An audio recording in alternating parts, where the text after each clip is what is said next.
Hello ladies and gentlemen, എന്നെ പ്രശാന്ത് നീലിൻ്റെ Salaar the part 1 cease fire release ചെയ്തിരിക്കുകയാണ്. വളരെ പ്രതീക്ഷയോട് കൂടിയിട്ടാണ് സിനിമയെ സമീപിച്ചിട്ടുണ്ടായിരുന്നത്. പ്രശാന്ത് നീലിൻ്റെ KGF ശേഷമുള്ള സിനിമ എന്നതുകൊണ്ടും പ്രഭാസിൻ്റെ തിരിച്ചുവരവ്, പൃഥ്വിരാജിൻ്റെ പെർഫോമൻസ് തുടങ്ങിയ കാര്യങ്ങളൊക്കെ കാണാനായിട്ട് വളരെ ആകാംക്ഷയോട് കൂടിയിട്ടാണ് സിനിമയെ സമീപിച്ചിട്ടുണ്ടായിരുന്നത്. എന്നാൽ സിനിമ എന്ന് പറയുന്നത് ജസ്റ്റ് ഒരു ആവറേജ് ഫിലിമായിട്ടാണ് എനിക്ക് പേഴ്സണലി അനുഭവപ്പെട്ടിട്ടുണ്ടായിരുന്നത്. KGF പ്രതീക്ഷിച്ച് ആരും ആ ഒരു ഭാഗത്തോട്ട് പോകണ്ട എന്നുള്ളതാണ് പറയാനായിട്ടുള്ളത്. കൂടെ നിങ്ങൾ നല്ലൊരു ആക്ഷൻ ഫിലിം തിയേറ്ററിൽ എക്സ്പീരിയൻസ് ചെയ്യണം എന്നുണ്ടെന്നുണ്ടെങ്കിൽ നിങ്ങൾക്ക് തീർച്ചയായിട്ടും ആക്ഷൻസും കാര്യങ്ങളും കാണാനായിട്ട്, ഒരു തിയേറ്റർ മെറ്റീരിയൽ ആയിട്ടൊരു പടം കാണാനായിട്ട് തീർച്ചയായിട്ടും നിങ്ങൾക്ക് സാലാറിന് ടിക്കറ്റ് എടുക്കാം എന്നുള്ളത് തന്നെ ഞാൻ ആദ്യമേ പറഞ്ഞുകൊള്ളട്ടെ. ഈ ഒരു സിനിമ ഉഗ്രം എന്ന് പറയുന്ന പ്രശാന്ത് നീലിൻ്റെ സിനിമയെ ബേസ് ചെയ്തുകൊണ്ടാണ് ഈ സിനിമ ഇറങ്ങിയിരിക്കുന്നത് എന്നുള്ളതാണ് ഞാൻ വിക്കിപീഡിയയിലും കാര്യങ്ങളൊക്കെ സെർച്ച് ചെയ്ത് പറഞ്ഞത്. ഉഗ്രം എന്ന് പറഞ്ഞ സിനിമ ഞാൻ കണ്ടിട്ടില്ല. എന്നിട്ട് പോലും ഈ ഒരു സിനിമ എനിക്ക് അത്രയ്ക്ക് അങ്ങോട്ട് സാറ്റിസ്ഫൈഡ് ആയില്ല. എനിക്ക് കുറച്ച് ഡിസപ്പോയിൻമെൻ്റ് ആണ് സിനിമ തന്നിട്ടുണ്ടായിരുന്നത്. സോ സിനിമയെ പറ്റി നമുക്ക് ഡീറ്റെയിൽ ആയി സംസാരിക്കാം. You watching Steve's views, it's me Steven.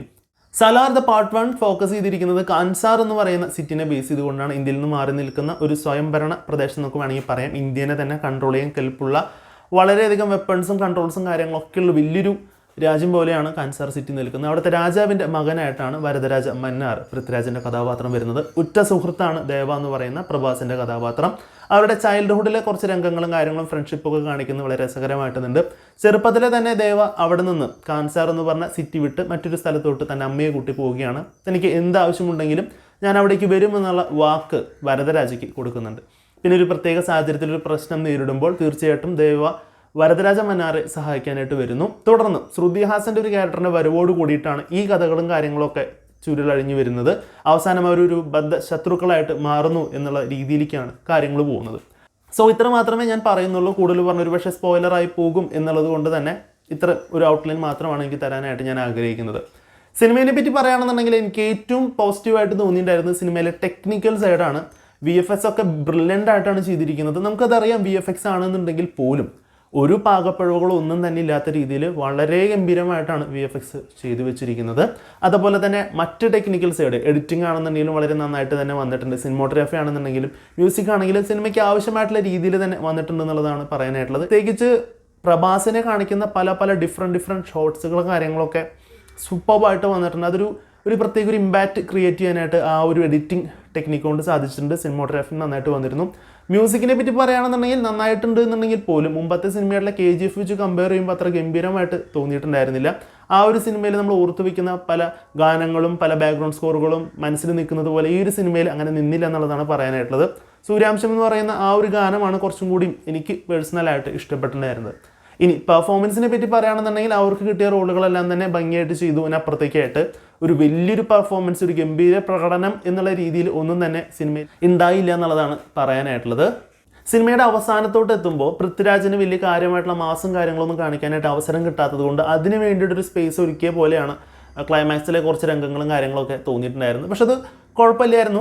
But അതിൻ്റെ ഇടയിലുണ്ടായിരുന്ന കോൺവെർസേഷൻസ്, നിനക്ക് എത്ര ഫാൻസ് ഉണ്ട്, നീ എത്ര കാലം കഴിഞ്ഞിട്ടാണ് വിളിക്കുന്നത് തുടങ്ങിയിട്ടുള്ള കുറച്ച് ഡയലോഗ്സ് കാര്യങ്ങളൊക്കെ അത്ര നേരം കൊണ്ടുവന്നിരുന്ന സിനിമയുടെ ഫ്ലോയ്ക്ക് ചെറിയ രീതിയിലെങ്കിലും ബാധിച്ചു എന്ന് തോന്നി. അത് കുറച്ച് അൺവാണ്ടഡ് ആയിരുന്നു അത്തരം രംഗങ്ങൾ കാര്യങ്ങൾ എന്നുള്ളതാണ്, അല്ലെങ്കിൽ അത്തരം കോൺവെർസേഷൻസ് എന്നുള്ളതാണ് പേഴ്സണലായിട്ട് തോന്നിയിട്ടുണ്ടായിരുന്നത്.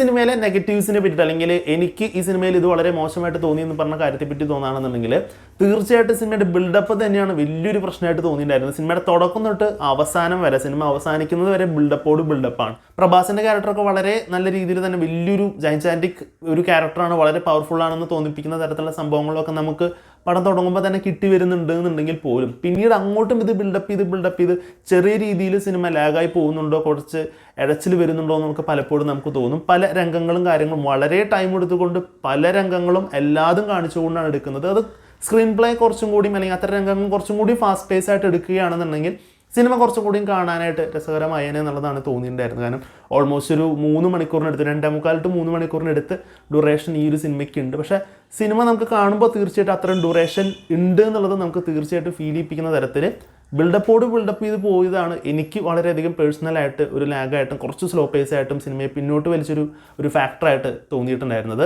അതുപോലെ തന്നെ സിനിമയിൽ മൊത്തത്തിൽ നമുക്ക് നോക്കുകയാണെന്നുണ്ടെങ്കിലും രംഗങ്ങൾ കാര്യങ്ങൾ കൊള്ളാവുന്നതിന് അപ്പുറത്തേക്കായിട്ട് ഒരു ഫാക്ടർ ജനിപ്പിക്കാനായിട്ടോ, അല്ലെങ്കിൽ KGF സിനിമയിലെ രംഗങ്ങൾ കണ്ട പോലെ തന്നെ ഒരു ഇമ്പാക്റ്റ്ഫുൾ ആയിട്ടുള്ള സംഭവങ്ങൾ കാര്യങ്ങൾ ഈ ഒരു സിനിമയിൽ അത്തരത്തിൽ നമുക്ക് ഓർത്ത് വെക്കാൻ പാകത്തിലുള്ള രംഗങ്ങളായിട്ട് തോന്നിയിട്ടുണ്ടായിരുന്നില്ല. കുറച്ച് ആക്ഷൻ രംഗങ്ങൾ കാര്യങ്ങളൊക്കെ കൊള്ളാം, അതും അത്രയും സൂപ്പർബ് എന്ന് പറയാനായിട്ട് തോന്നിയിട്ടുണ്ടായിരുന്നില്ല എന്നുള്ളതാണ്.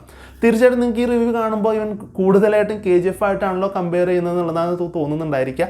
KGF എന്ന് പറഞ്ഞ സിനിമ മാറ്റി വെച്ചത് ഒരു ഫ്രഷ് സിനിമ എന്നുള്ള രീതിയിൽ കാണുമ്പോൾ ഉണ്ടെങ്കിൽ പോലും ഞാൻ മുന്നേ പറഞ്ഞിട്ടുള്ള ഈ പ്രശ്നങ്ങൾ, തീർച്ചയായിട്ടും ബിൽഡപ്പിൻ്റെ പ്രശ്നങ്ങളും ലാഗിൻ്റെ പ്രശ്നങ്ങളും ചില കാര്യങ്ങൾ ഇങ്ങനെ സ്ലോ പേസ് ആയിട്ട് കാണിക്കുന്നതിൻ്റെ ഒരു പോരായ്മ തീർച്ചയായിട്ടും അവിടെയുണ്ട്. ഒരു പ്രശാന്ത് നീൽ എന്ന് പറയുന്ന ഒരു ഫിലിം മേക്കറുടെ കയ്യിൽ നിന്ന് മുൻപത്തെ സിനിമകളിൽ നിന്നും വളരെ ഡിഫറൻ്റ് ആയിട്ടുള്ള അതിനേക്കാൾ നല്ലൊരു സിനിമ തന്നെയാണ് ഒരു പ്രേക്ഷകൻ എന്നുള്ള നിലയിൽ ഞാൻ പ്രതീക്ഷിക്കുന്നത്. അതിനർത്ഥം ഞാൻ KGF തന്നെ എടുത്ത് വെക്കണം എന്നുള്ളതല്ല. KGFൽ നിന്ന് ഡിഫറൻ്റ് ആയിട്ടുള്ള ഒരു രീതിയിൽ ഒരു സിനിമ തീർച്ചയായിട്ടും നമ്മൾ പ്രതീക്ഷിക്കുന്നുണ്ട്. ആ ഒരു തരത്തിലുള്ള സിനിമ ആയിരുന്നില്ല എന്നുള്ളതാണ് എൻ്റെ പേഴ്സണലായിട്ട് ഒപ്പീനിയൻ. ഒരു പക്ഷേ ഈ സിനിമ കണ്ട് എൻജോയ് ചെയ്തിട്ടുള്ളവർ ഒരുപാടുണ്ടായിരിക്കും. പക്ഷേ എന്നെ സംബന്ധിച്ചിടത്തോളം എനിക്ക് അത്രയധികം ഈ ഒരു സിനിമ എൻജോയ് ചെയ്യാനായിട്ട് സാധിച്ചിട്ടുണ്ടായിരുന്നില്ല. സിനിമ കുറച്ചും കൂടി ക്രിസ്പ് ആൻഡ് ഗ്രിപ്പിംഗ് ആയിട്ടുള്ള രീതിയിൽ സെറ്റപ്പ് ചെയ്യുകയാണെന്നുണ്ടെങ്കിൽ സിനിമ കുറച്ചും കൂടി നന്നായേനെ എന്നുള്ളതാണ് എൻ്റെ പേഴ്സണലായിട്ട് ഒപ്പീനിയൻ. സോ ആകെ മൊത്തത്തിൽ പറയുകയാണെന്നുണ്ടെങ്കിൽ ജസ്റ്റ് കണ്ടിരിക്കാവുന്ന ഒരു മാസ് ആക്ഷൻ ഫ്ലിക്ക്. ഇതിനപ്പുറത്തേക്കായിട്ട് വലിയ കാര്യമായിട്ടുള്ള ഗൂസ് ബംസോ വലിയ കാര്യമായിട്ടുള്ള ഇമ്പാക്ട്ഫുൾ ആയിട്ടുള്ള വൗ ഫാക്ടേഴ്സ് ഒന്നും തന്നെ സിനിമയ്ക്ക് ക്രിയേറ്റ് ചെയ്യാനായിട്ട് സാധിക്കുന്നില്ല. കുറച്ച് ആക്ഷൻ രംഗങ്ങളും കാര്യങ്ങളൊക്കെ ഇങ്ങനെ കണ്ടിരിക്കാം എന്നുള്ളതാണ് പറയാനായിട്ട്. അതൊരു പക്ഷേ സെക്കൻഡ് പാർട്ടിൽ കുറച്ചും കൂടി നന്നായിട്ട് സിനിമയെ സെറ്റ് ചെയ്ത് വയ്ക്കാനായിട്ടുള്ള സാധ്യതകൾ കാര്യങ്ങളൊക്കെ ഉണ്ട്. ഒരു ഫസ്റ്റ് പാർട്ടിൽ ഒരു റിവ്യൂലേഷനോട് കൂടിയിട്ടാണ് നിർത്തിയിരിക്കുന്നത്. ഒരു പക്ഷേ സെക്കൻഡ് പാർട്ടിൽ അതിൻ്റെ കണ്ടിന്യൂറ്റി എന്നുള്ള രീതിയിൽ ഇതിൻ്റെ പ്രശ്നങ്ങളൊക്കെ സോൾവ് ചെയ്തുകൊണ്ട് നല്ല രീതിയിൽ ഒരു പക്ഷേ സിനിമ ഇറക്കുന്നുണ്ടായിരിക്കും. അറ്റ് പ്രസൻറ്റ് എനിക്ക് രണ്ടാം ഭാഗം അത്ര കാണാനായിട്ടുള്ള വലിയ ആഗ്രഹങ്ങളൊന്നും സിനിമ ജനിപ്പിക്കുന്നുണ്ടായിരുന്നില്ല. സോ ഈ സിനിമ നിങ്ങൾ കണ്ടവരാണെന്നുണ്ടെങ്കിൽ നിങ്ങളുടെ അഭിപ്രായങ്ങളും കാര്യങ്ങളും തീർച്ചയായിട്ടും കമൻറ്റ് ബോക്സിൽ രേഖപ്പെടുത്തുക. വീഡിയോ ഇഷ്ടപ്പെട്ടാൽ ലൈക്ക് ചെയ്യുക, ഷെയർ ചെയ്യുക, കമൻറ്റ് ചെയ്യുക, ചാനൽ സബ്സ്ക്രൈബ് ചെയ്യുന്ന കാര്യം പരിഗണിക്കുക.